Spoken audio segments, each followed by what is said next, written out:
बरसहि सुमन सुअंजुल साजी, गह गई गगन दुंदुभि बाजी। स्तुति करहि नाग मुनि देवा, बहु विधि लावहि निज निज सेवा। अर्थात और सुंदर अंजलियों में सजा सजा कर पुष्प बरसाने लगे। आकाश में घमाघम नगाड़े बजने लगे। नाग मुनि और देवता स्तुति करने लगे और बहुत प्रकार से अपनी अपनी सेवा उपहार भेंट करने लगे। सुर समूह विनती करि, पहुँचे निज निज धाम। जग निवास प्रभु प्रगटे, अखिल लोक विश्राम। अर्थात देवताओं के समूह विनती करके अपने अपने लोक में जा पहुँचे। समस्त लोकों को शांति देने वाले जगदाधार प्रभु प्रकट हुए।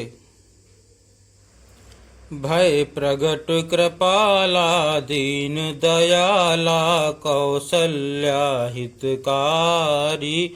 हर्षित महतारी, मुनि मनहारी, अद्भुत रूप विचारी। लोचन अभिरामा, तनु घन श्यामा, निज आयुध भुज चारी। भूषण बनमाला, नयन विशाला, शोभा सिंधु खरारी।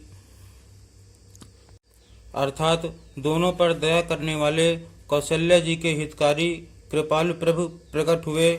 मुनियों के मन को हरने वाले उनके अद्भुत रूप का विचार करके माता हर्ष से भर गई। नेत्रों को आनंद देने वाला मेघ के समान श्याम शरीर था। चारों भुजाओं में अपने खास आयुध धारण किए हुए थे।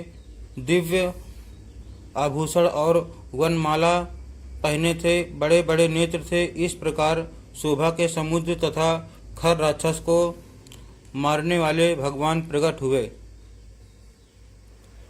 कह दुई कर जोरी, स्तुति तोरी, केहि विधि करो अनंता। माया गुण ज्ञानातीत अमाना, वेद पुराण भनंता। करुणा सुख सागर, सब गुण आगर, जहि गावहि श्रुति संता। सो मम हित लागी, जन अनुरागी, भयउ प्रगट श्रीकंता। अर्थात दोनों हाथ जोड़कर माता कहने लगी, हे अनंत, मैं किस प्रकार तुम्हारी स्तुति करूं। वेद और पुराण तुमको माया गुण और ज्ञान से परे और परिणाम रहित बतलाते हैं। श्रुतियाँ और संतजन दया और सुख का समुद्र, सब गुणों का धाम कहकर जिनका गान करते हैं, वही भक्तों पर प्रेम करने वाले लक्ष्मीपति भगवान मेरे कल्याण के लिए प्रकट हुए हैं। ब्रह्मांड निकाया निर्मित माया, रोम रोम प्रतिवेद कहे। मम उरसो बासी, यह उपहासी, सुनत धीर मति थिर न रहे। उपजा जब ज्ञाना, प्रभु मुस्काना, चरित बहुत विधि कीन्ह चाहे। कही कथा सुहाई, मात बुझाई, जहि प्रकार सुत प्रेम लहै। अर्थात वेद कहते हैं कि तुम्हारे प्रत्येक रोम में माया के रचे हुए अनेकों ब्रह्मांडों के समूह भरे हैं।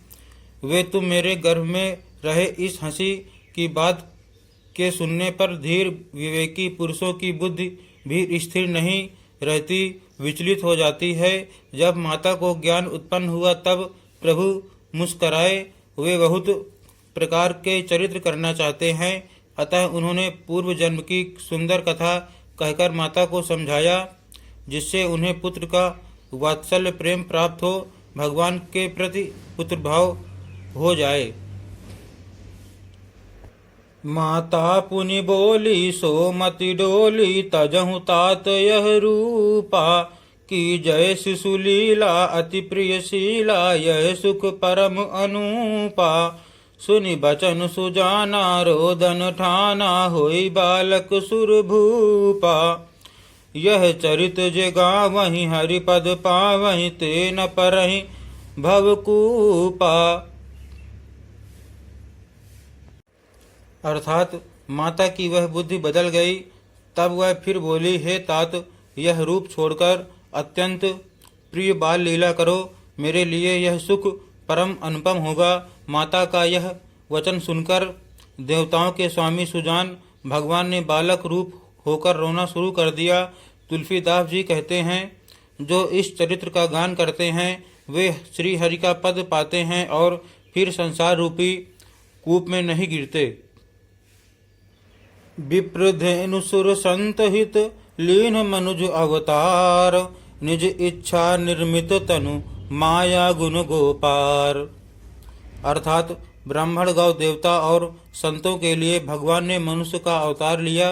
वे अज्ञानमयी मलिना माया और उसके गुण सतरज तम और बाहरी तथा भीतरी इंद्रियों से परे हैं। उनका दिव्य शरीर अपनी इच्छा से ही बना है, किसी कर्म बंधन से परवश होकर त्रिगुणात्मक भौतिक पदार्थों के द्वारा नहीं। सुनि शिशु रुदन परम प्रिय बानी, संभ्रम चली आई सब रानी। हर्षित जहाँ तहाँ धाई दासी, आनंद मगन सकल पुरवासी। अर्थात बच्चे के रोने की बहुत प्यारी ध्वनि सुनकर सब रानियां उतावली होकर दौड़ी चली आई। दासियां हर्षित होकर जहाँ तहाँ दौड़ी, सारे पुरवासी आनंद में मग्न हो गए। दशरथ पुत्र जन्म सुनि काना, मानहु ब्रह्मानंद समाना। परम प्रेम मन पुलक शरीरा, चाहत उठन करत मति धीरा।